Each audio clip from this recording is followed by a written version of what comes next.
j'ai tout de suite dit, cette jument-là, ça sera ma jument, ma future jument de Grand Prix. Quand tous les cavaliers qui me voyaient avec disaient, mais t'es malade, quoi. T'es malade, t'as rien compris aux chevaux.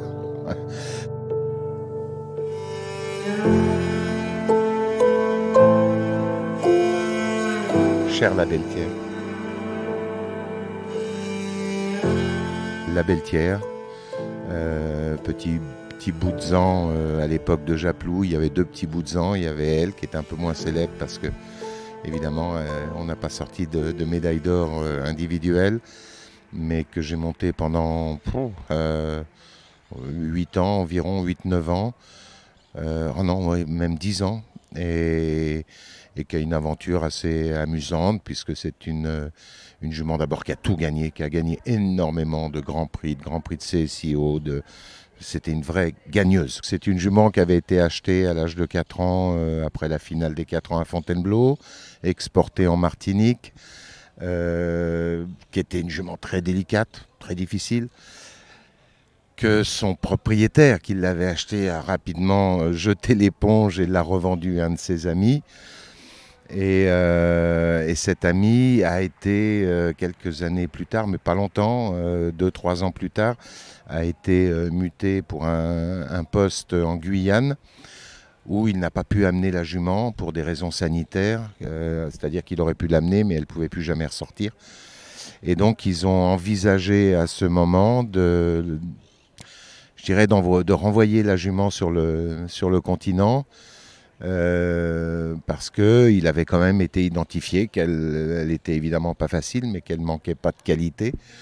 Et à ce moment-là, ils ont pensé, recherché qui pourrait monter une jument un peu compliquée. J'avais un peu cette réputation-là à cette époque, de pouvoir monter un peu tout type de chevaux. Donc j'ai vu arriver mon petit Boutzan, l'Azout comme on l'appelait, après 3 semaines de bateau.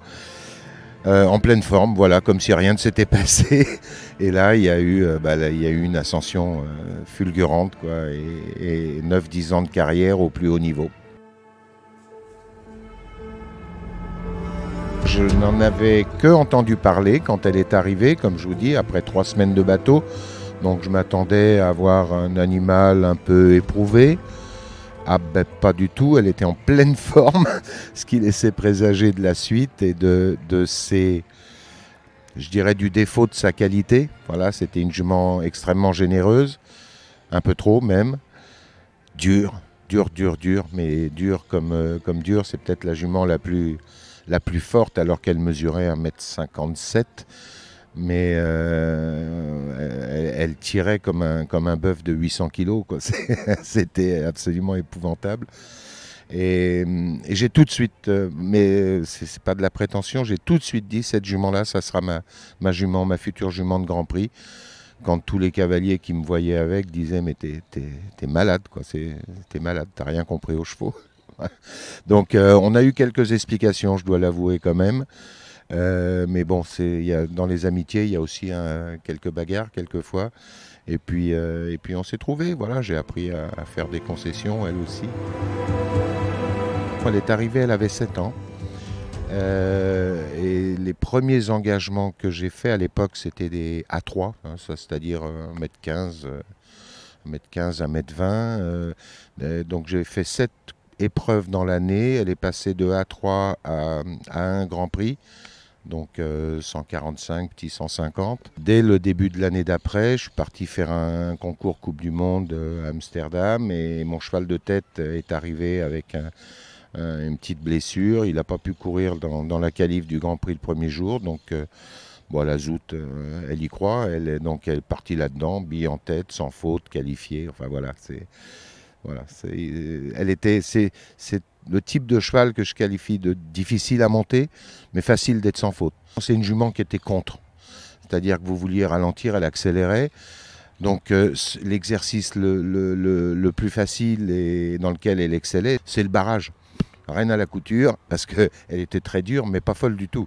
Donc, mais on ne peut pas monter un premier tour de Grand Prix ventre à terre, c'est pas possible. On a besoin d'ajuster un petit peu, en tout cas on le cherche. Nombre de victoires, mais je sais plus dire. Bon, j'ai eu 2 titres de champion de France. Elle a fait partie, rappelez-moi, où est-ce qu'on était médaillé au championnat d'Europe, médaille d'argent ou de bronze, ou d'argent je crois, à Rotterdam. Elle a dû terminer dans les 7-8 premiers en individuel. Et puis des grands prix, elle est deuxième du Grand Prix de Calgary, elle gagne le Grand Prix de Falsterbo. Je ne les ai pas en tête parce que je ne suis pas un garçon vraiment fétichiste, mais ça m'est arrivé fréquemment de ces dernières années d'aller dans des concours et de voir l'historique un peu des gagnants de Grand Prix depuis 30 ans. Je dis tiens, je l'ai gagné celui-là. Je crois qu'elle correspondait à mon tempérament déjà aussi, parce que disons, c'était de tempérament un petit peu, voilà, de tempérament. Non, oui, j'ai appris. Elle m'a appris aussi à faire des concessions, parce qu'il était hors de question de la mettre dans un moule. Bon, donc déjà, voilà, ça, déjà ça, c'est énorme. C'était une jument qui était en béton armé. Donc heureusement, parce qu'avec le tempérament et la dose de travail qu'elle demandait, il valait mieux qu'elle soit solide. Mais on a raté un peu la qualification pour les mondiaux de Stockholm, alors qu'elle avait gagné le Grand Prix du CSIO de Stockholm, en voilà un autre, en début de saison, et que les championnats du monde qui avaient lieu un peu plus tard dans la saison, après Aix-la-Chapelle qui était un peu notre dernier test, et la jument a trébuché après la rivière, a fait au moins 10 foulées à essayer de se rattraper, s'est mis une petite entorse du boulet, et Éric Navet est devenu champion du monde. On est sur les adieux de la Belle-Thière à Bercy, où voilà, je commence à faire une petite épreuve. Et puis en milieu de parcours, je m'arrête. On avait programmé ça un peu le scénario avec l'organisatrice, avec Jacinthe. Et donc, je m'arrête, je décèle la jument et je fais un petit speech.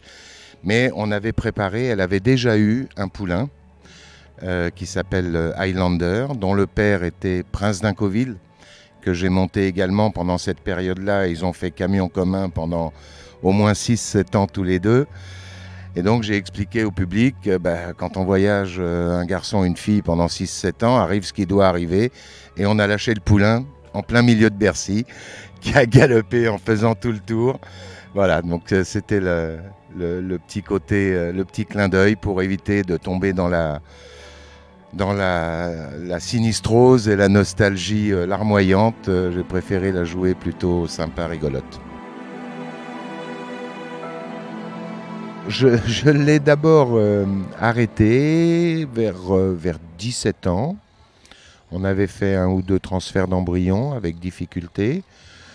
Et puis, je l'avais mise déjà au pré depuis une petite année à la retraite. Et je me rappelle que Fontainebleau, le championnat de France qui avait lieu, j'avais pas de chevaux, il y avait une finale des habits rouges à l'époque qui était un peu à un niveau 145-150, voilà, qui était la finale des habits rouges.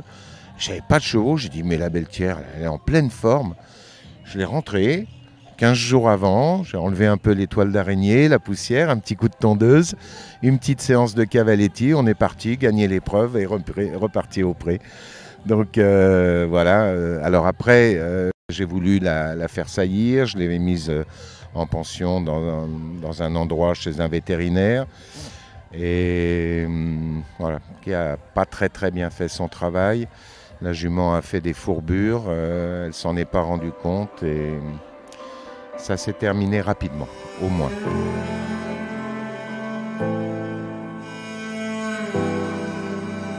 Oh ma salope, tu m'en as fait baver. Mais je t'aime.